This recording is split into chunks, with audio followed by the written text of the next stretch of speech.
All right, there's Smiley right there. So this will be, let's see if I can stay on topic and make it 5 minutes. This will be the punishment propaganda slash paradox, right? I guess paradox is the other word I want to use. Whatever. So there's all this talk about dogs don't understand punishment and you should never punish a dog. Punishment doesn't work. And if you use punishment, you're only going to have to use more punishments, right? So first, they understand. If we can do a 6-step procedure, okay? If we can do a 6-step procedure to lure a dog into a position, mark reward, and then they can learn that. You don't think that they can learn a 1-step action of dog does, and they can't put together. That's one thing that somebody said is they can't put together that the punishment is for what they're doing. If they can put together a word, a physical cue, them doing something, a mark and a reward. Okay, 5. Did I say 6? 5. I was trying to use my memory and I'm old, so. So that's a 5-step procedure to teach a dog to sit. The most easiest thing, right? It's a 5-step procedure. A punishment is the dog does something and you go no or whatever, right? And then a least correction, or Smiley's case, she, every time you leave, barks obnoxiously loud, okay? So here's what I do with these guys. I get out the door, they start freaking out, barking, blah, blah, blah, blah, blah, blah, blah. I go back in and I go quiet, nice and loud, and I bang the front of the crate like this, right? It's going to be louder than that because it's a crate door. And you know what they do? They shut up. And then from then on, every time I leave, what's you doing, girl? Are you freaking out because the grass touched your leg? Or was there a toad over there? So then, from then on, what I can do is I can say, stay quiet, which I probably shouldn't say stay. I should probably just say the word. I can go, stay quiet, and I throw 5 little mini milk bones in there. And you know how many times they bark in the crate after that? Maybe 1 time. Today was the first day in 3 days. How long have you been here? When did she get here?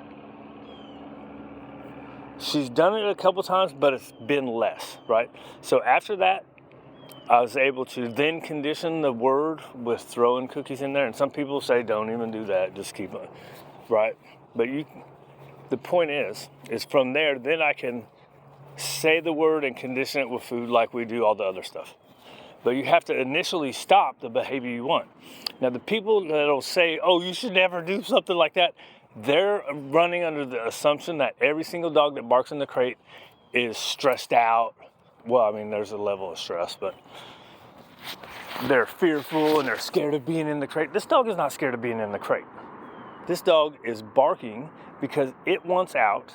It either wants out to go with the dogs that's going out, or it wants out because it wants to go with me. What is that? That's being a brat. She's barking out of brattiness. What do you do with brattiness? You correct it. Right? So that's that example. So you punish the behavior to stop it, and then you can then condition the word, right? So now I've done 2 or 3 days. So this morning I took Raider out, and Raider hasn't been wanting to go out first. He's been wanting to go out later. So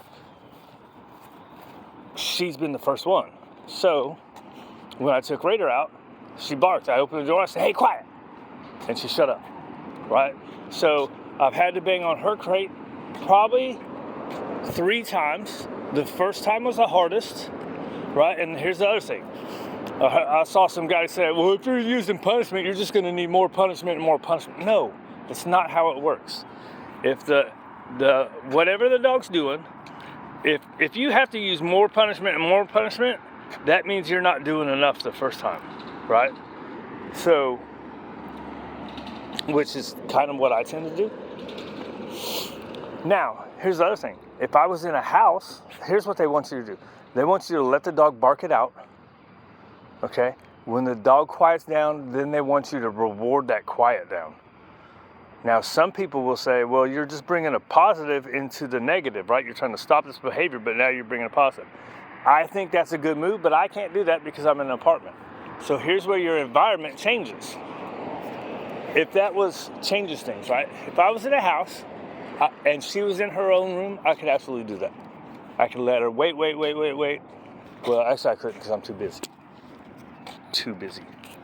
But the point is, it doesn't mess her up. It doesn't make her not want to go in the crate. It doesn't make her not want to come out with me. And that's the stuff that they're telling you. They're telling you that if you use punishment and corrections, you're going to ruin your dog. Your dog's going to hate you. If you bang on the crate, the dog's going to not like the crate, whatever it is, right? If you use a leash correction, boop, hey, good girl, right? First time she looked at me since we've been out here. I did that little light leash correction, which is a punishment, right? It's not a big deal. And I only did that just to show you. As of yet, I haven't done any leash corrections with her. The most I've done with her is when she's doing this, she'll come in front of me sometimes and she'll do like Charlie and she'll stop and I just walk into her. You can get in front of me when we're walking like this, I don't care, but if you stop, I'm gonna run into you. All that adds up to, and technically, that's a punishment. If you want to get all technical about stupid shit. But anyways, punishment is not inherently bad. If you do it properly, you don't have to go more and more and more in order to stop a behavior. That's just ridiculous. If you do it too less and you don't go enough to stop the behavior, then you're just being annoying, which sometimes I think that's what I do. Let's let her check it out. Sometimes I'm too light, but that's how I like to do it, right? I like to go the least necessary, and then if I feel like I'm being naggy, then I'll go more if I have to. I probably do it backwards. It's probably better to go. It depends on the dog too. Like this dog, I could probably go a really hard leash correction and just stop whatever she's doing, but I'm not going to because that's not my style. And it wouldn't hurt her personality unless, look, these people that say that, it's because they don't understand the difference between like that light leash correction that I did over there, which is a punishment, and wailing back and punching a dog in the head, which is not that is not a punishment. That's just being an asshole. All right? Let's see, what was the other point I was supposed to make? Oh shit, we're at 8 minutes. What's the other point I was supposed to make? Punishment works. It's not inherently bad. You don't have to do more punishments if you do it proper. Oh, one of the most important things, what they don't understand about when you use punishment is the energy with which you use it. Or actually, they understand it more, I should say. So, if you do a leash correction, like I just did over there, the little leash correction, and then she looks and you go, yeah, so that's the other thing. Like, a lot of people would be like, don't tell her she did good for looking at you. I think it's two different things. For me, that's two different things, right? That's the way I see it. All right, get out of here. No drinking water. Right? It's a punishment, and then it's yeah, that's what I want you to do, right? That's how it becomes correction instead of just punishment. In some people's eyes, see, look, I went on tangent again. I was trying to figure out where I was going, and I went on another tangent. Okay, so punishment, not inherently bad. You don't need more punishment if you use it right. Oh, with the energy, right? So when I did that leash correction over there, say she was doing something like this, or she's fixing to eat poop, or a dead bird. Hold on. There you go, girl. Or say there's a dead bird, and I go, oh my God, no, don't get it! And then I do all these corrections, they're gonna be like, what the fuck are you doing, dude? That's when they don't understand it. If you just go no or leave it and correct it, punish it, they understand that. It's just gotta be matter of fact. So, no emotions. That's what these people don't understand. And the other thing they try to do is they try to make it sound like you're not teaching what you do want, right? And there are some people that I've seen to the day that are still punishment based, but they are few and far between these days. So people that use corrections, aversive tools, all the stuff that they tell you is torture and abusive to a dog, they also use a lot of food rewards. They do teach.